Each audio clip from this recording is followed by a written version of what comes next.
Brought to you by TechnoSpark 20 series smartphones. I'm superhuman. कि अनुसूचित जाति पर आधारित सीट है, सुरक्षित सीट है, तो यहाँ दलित वोटर हमेशा से निर्णायक रहता है और उसी के इर्द गिर्द ही सारी विधानसभा की जीत हार तय होती है। मतलब यहाँ पे जाति समीकरण अगर करें तो जाति को लेकर यहाँ पे अगर जी बिल्कुल जो जैसा कि भारतीय जनता पार्टी के नेता और उनके प्रत्याशी जातिगत आधार पर चुनाव लड़ने की कोशिश कर रहे हैं, दूसरी अन्य पार्टियां भी लड़ती हैं, लेकिन दलितों को मुख्य फोकस में रख करके यहाँ पर चुनाव लड़ा जा रहा है। पहले समीकरण से अब क्या लग रहा है? समीकरण यहाँ पे का समीकरण तो इस समय सपा के पक्ष में जा रहा है। अच्छा, जिससे कि अभी आए थे अखिलेश जी, उनके यानी इसमें सभा में भीड़ ने तय कर दिया कि लेकिन वोट परिवर्तित कर पाएँ तो इस बार अभी तक जो कल दोनों जनसभाएं हुई हैं सपा और भाजपा की, तो इस जनसभा से एक रुझान लहर सी दिखने लगी है कि समाजवादी पार्टी की लहर आ गई। नमस्कार, आप देख रहे हैं यूपी तक। हम मौजूद हैं कौशाम्बी ज़िले में। हमारे साथ कुछ वरिष्ठ पत्रकार हैं और 20 मई को चुनाव होने वाले हैं। हम इन पत्रकार साथियों से बात करेंगे कि आखिर कौशाम्बी का क्या माहौल है। आइए जान लेते हैं कि क्या माहौल है कौशाम्बी का। क्या नाम है आपका? ब्रजेश गौतम। क्या करते हैं? मैं प्रिंट मीडिया में रिपोर्टर हूँ। देखिए, कौशाम्बी संसदीय सीट पर 5 विधानसभाएं हैं यहाँ पे, और चुनाव यहाँ पे भाजपा और सपा गठबंधन के बीच में एकदम कांटे का मुकाबला बन गया है। जो राष्ट्रीय स्तर के प्रचारक आए थे उन्होंने अपने अपने हिसाब से माहौल को बनाया है, लेकिन चुनाव में यहाँ तमाम जो लोकल मुद्दे हैं वो भी हावी हैं, और जो कुछ नेताओं के वीडियो ऑडियो वायरल हुए उनको भी लेके एक अलग टाइप का माहौल बना हुआ है। इन्हीं ऑडियो वीडियो को लेके कल सीएम योगी ने इन ऑडियो वीडियो को गुमराह करने वाला बताकर चीज़ों को समेटने का प्रयास किया। जो उनके खेमे के लोग हैं जो कुछ इसको लेकर नाराज़ थे, उनको समेटने का प्रयास यही था कि इस ऑडियो और वीडियो को गुमराह करने वाला बताकर कि ताकि जो लोग थोड़ा बहुत नाराज़ हैं वो किसी तरह मैनेज हो जाए। यही चीज़ सपा के साथ भी है, सपा के साथ भी यही है। उनके भी कुछ ऑडियो वीडियोज़ वायरल हुए हैं और उनके दल के तमाम कुछ माननीय नेता, बड़े कार्यकर्ता पार्टी छोड़ कर गए हैं। तो इससे बहुत चीज़ें बहुत आसान नहीं है किसी का ये कह पाना कि कौन जीत रहा है कौन हार रहा है। चुनाव बहुत कांटे का है, चुनाव बहुत दिलचस्प होने वाला है। तो यहाँ क्या समीकरण है? समीकरण बहुत सीधा सा है कि सपा मूड बनाकर बैठी है। एससी, चूँकि इंद्रजीत सरोज यहाँ 5 बार के विधायक हैं, 3 बार कैबिनेट मंत्री रहे हैं, और एक एससी वोट में उनका अच्छी खासी पैठ है, लेकिन भाजपा इसी एससी वोटर में सेंधमारी करने का पूरा प्रयास कर रही है। तो और भाजपा का जो कैडराइज वोट है उसमें भी बहुत चीज़ें अंदर बाहर चल रही हैं। तमाम तरीके की जो ऑडियो वीडियो वायरल हुए उसको लेकर बहुत स्थिति बहुत क्लियर नहीं है। ये नहीं कहा जा सकता है कि कौन जीत रहा है कौन चुनाव हार रहा है, लेकिन चुनाव तो बहुत कांटे का होने वाला है, ये तो स्पष्ट है। और मुझे नहीं लग रहा है कि मार्जिन में बहुत अंतर आने वाला। चुनाव का फैक्टर क्या है यहाँ पे? क्या कुछ मुद्दे? चुनाव में मुद्दे अब तो सीधे सीधे चुनाव जातियों पर चला गया है, सीधे सीधे जातियों पर चला गया है। चुनावी जो विकास कार्य है, सड़क खराब है, सड़कें खराब है, एक सड़क को लेकर बड़ा लंबा आंदोलन चलना है, वो तो चुनाव में उसकी चर्चा नहीं हो रही। सीधे सीधे जातियों का फैक्टर बना हुआ है। तो यहाँ पे सबसे क्या जाति समीकरण है? कुछ जानकारी आपको? अब जैसे सपा ने सीधे सीधे सोच रखा है कि मुस्लिम, दलित, यादव, ये तो उनका वो मान रही कि हमारा कैडर वोट है। ये सपा मान रही कि हमारा कैडर वोट है, लेकिन भाजपा भी ये मान रही कि जो एससी वोटर है वो हमारा वोट। अच्छा, क्या नाम है आपका? जी, मेरा नाम अजय है। मैं दैनिक भास्कर अखबार में हूँ यहाँ पर। और मेरा सिर्फ ये कहना है कि कौशाम्बी के जो लोकल मुद्दे हैं वो राजनीतिक दलों से के जुबान से ही गायब हो गए हैं। उन्हें सिर्फ जातिगत आधार पर वोट मांगना है और उसी आधार पर वो वोट मांग रहे हैं।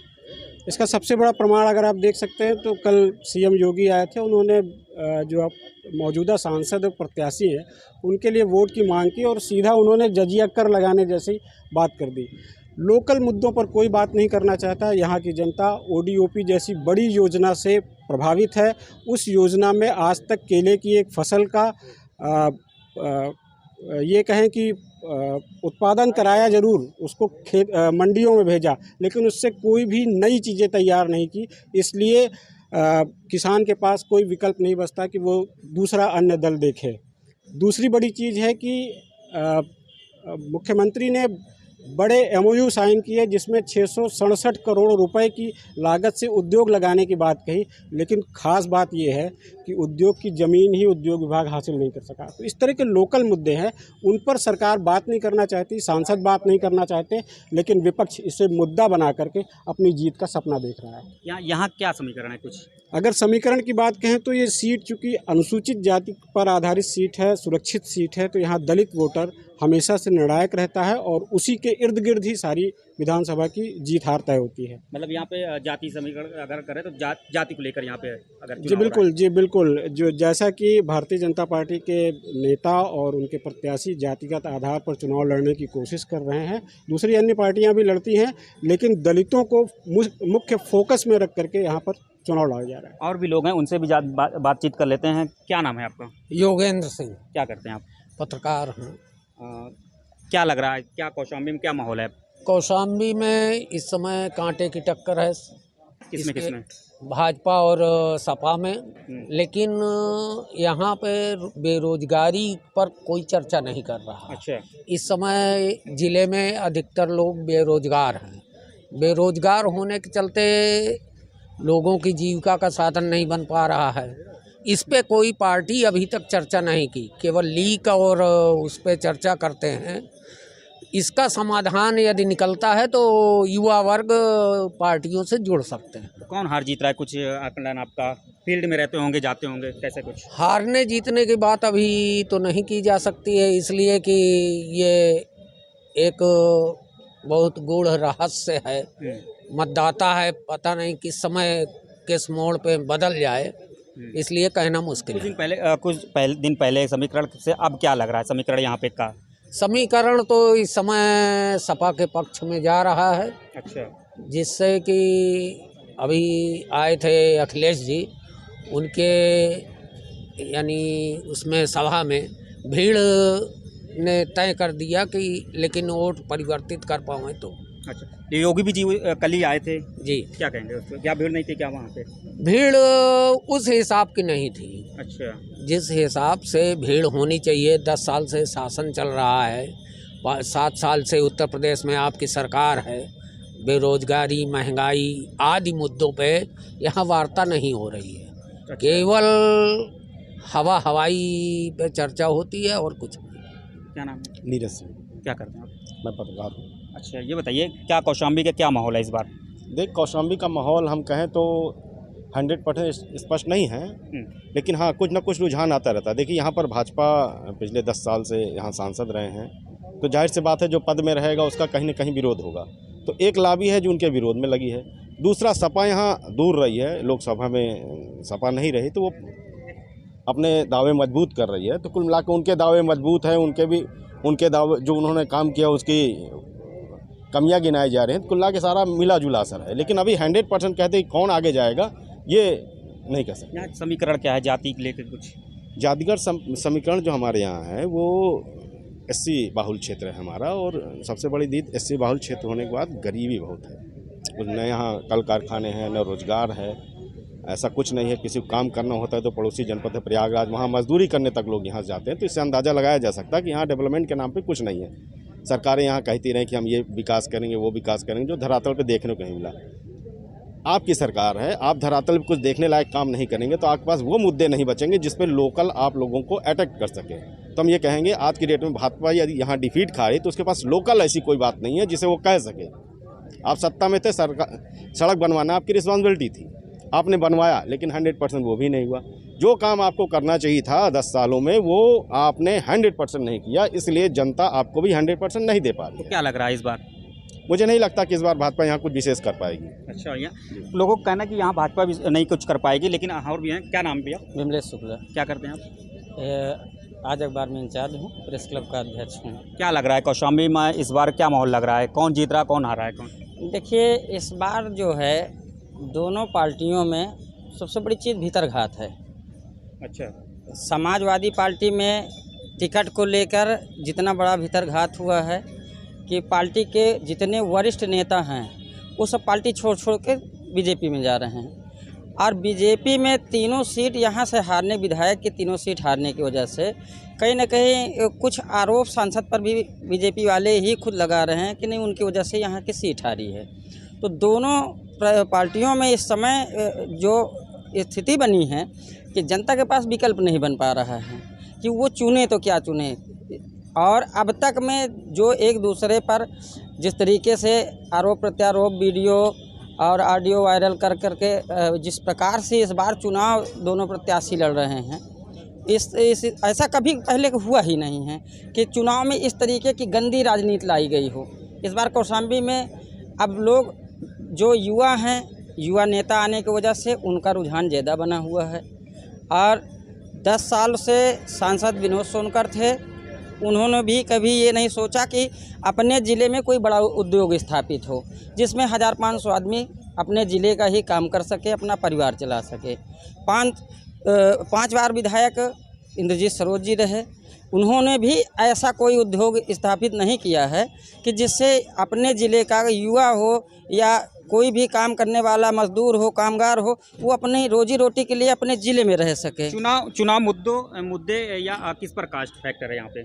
यहाँ पे तो जातिवाद है। अच्छा, यहाँ पे जातिवाद हाँ, जाति समीकरण के अनुसार यहाँ चुनाव लड़ा जा रहा है। और जाति समीकरण में इस बार अभी तक जो कल दोनों जनसभाएं हुई हैं सपा और भाजपा की, तो इस जनसभा से एक रुझान लहर सी दिखने लगी है कि समाजवादी पार्टी की लहर आ गई। जी हाँ, इनका कहना है कि समाजवादी की पार्टी यहाँ से जीतेगी। और भी है, हम पूछ लेते हैं, क्या नाम है वे? देखो, मेरा नाम DS यादव है, पीछे से एक मीडिया संस्थान में रिपोर्टर हूँ। यहाँ पे कौशाम्बी में आप पत्रकार हैं, फील्ड में रहते होंगे, क्या लग रहा है इस बार? देखिए, कौशाम्बी ज़िले की बात करें तो प्रतापगढ़ ज़िले की 2 विधानसभा यानी कुंडा और बाबागंज मिलाकर कुछ यहाँ कौशाम्बी लोकसभा में 5 विधानसभा सीटें हैं।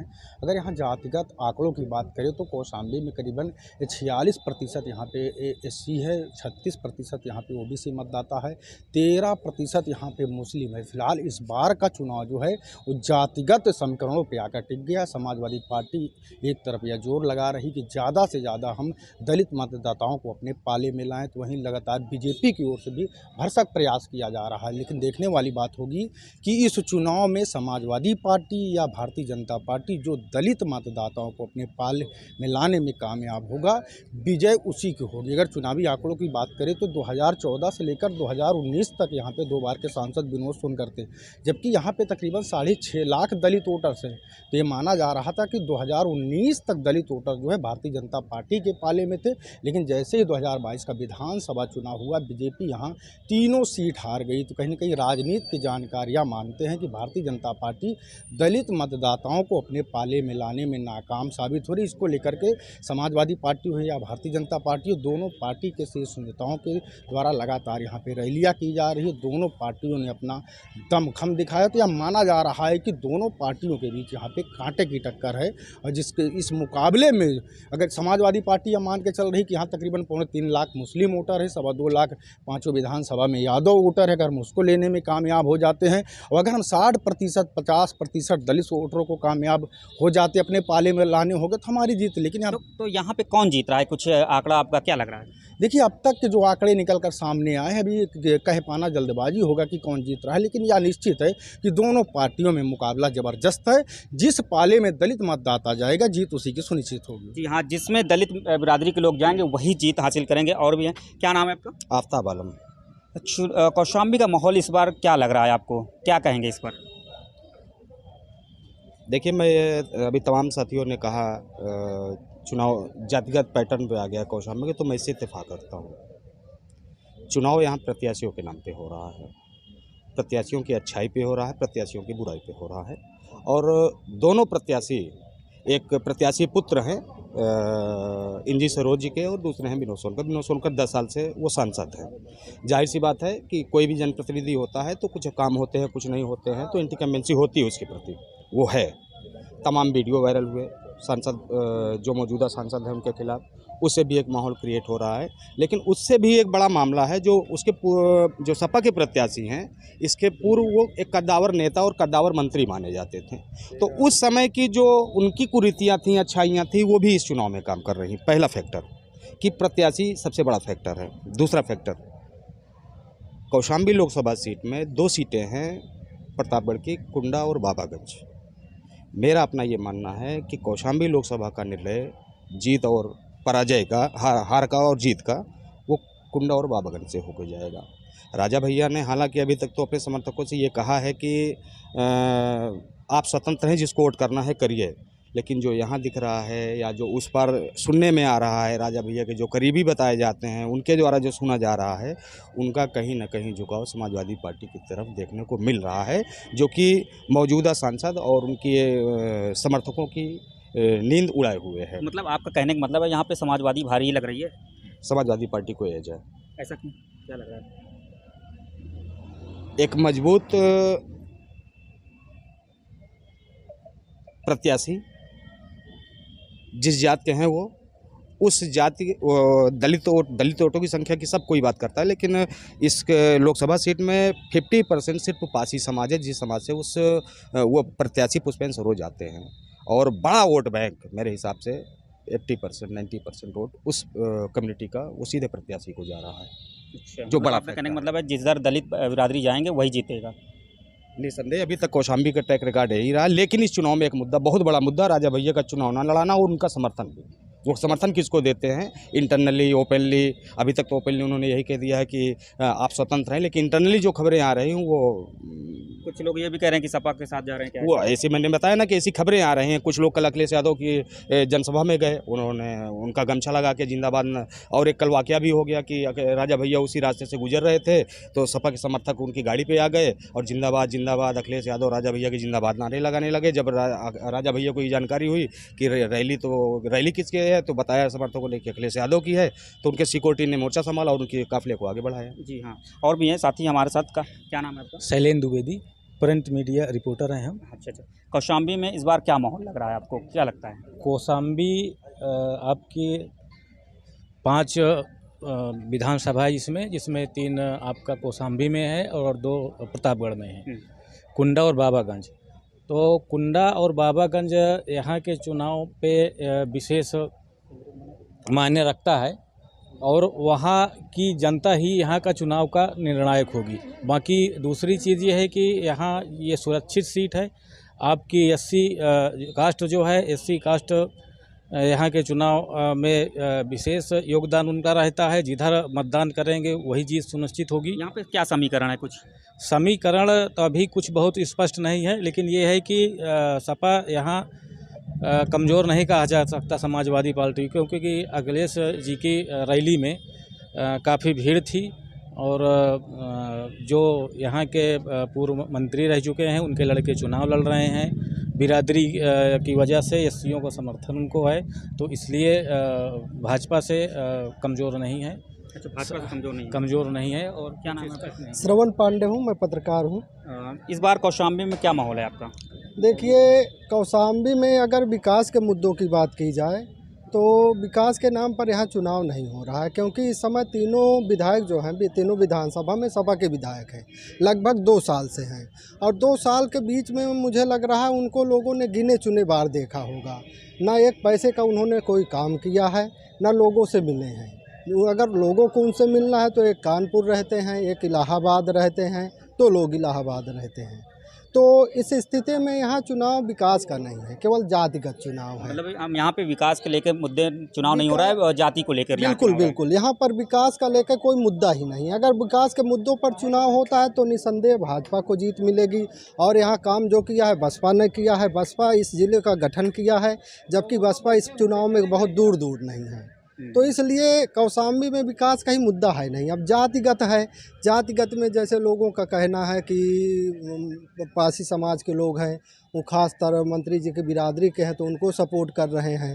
मुस्लिम हैं, वो एंटी भाजपा वोट कर रहे हैं। यादव हैं, वो कट्टर सपाई माने जाते हैं, तो भारी मात्रा में अधिकांश संख्या में वो सपा को वोट कर रहे थे। कौन कौन जीत रहा है यहाँ पे इस बार? यहाँ देखिए अब भी ये कहना असंभव है, क्योंकि इसके पहले 2 बार भाजपा से विधायक विनोद सोनकर रह चुके हैं और राजा भैया बाबागंज और कुंडा में उनका काफ़ी प्रभाव है। उसके बाद भी वो दोनों जगह से जीते हैं, तो इसलिए दोनों का चुनाव है अच्छा है, दोनों में प्रतिद्वंदता है, तीसरा प्रत्याशी चुनाव से बाहर है, इसलिए दोनों की लड़ाई में कुछ कह पाना भी एकदम से अनुचित होगा कि एक पार्टी जीत रही है। तो इसलिए दोनों के बीच में चुनाव है, अच्छा चुनाव है। अब कौन जीतता है ये कह पाना भी असंभव। जी हाँ, ये हमारे साथ पत्रकार साथी थे जो कौशाम्बी के हैं। आपको बता दूं कि यहाँ पे 20 मई को चुनाव होने हैं। जो अपने जाति समीकरण को लेकर मैंने चर्चा की, अपने लोगों ने अपने विचार रखे। लोगों का कहना है कि यहाँ पे जाति को लेकर यहाँ पे चुनाव हो रहा है और जो विकास किए गए उस मुद्दे पे चुनाव नहीं हो रहा है। अब देखने वाली बात ये होगी कि 20 मई को वोटिंग पड़ेगी, उसके बाद 4 जून को नतीजे आएंगे। किसके पक्ष में जाते हैं ये देखने वाली बात होगी। कौशाम्बी से अखिलेश कुमार, यूपी तक।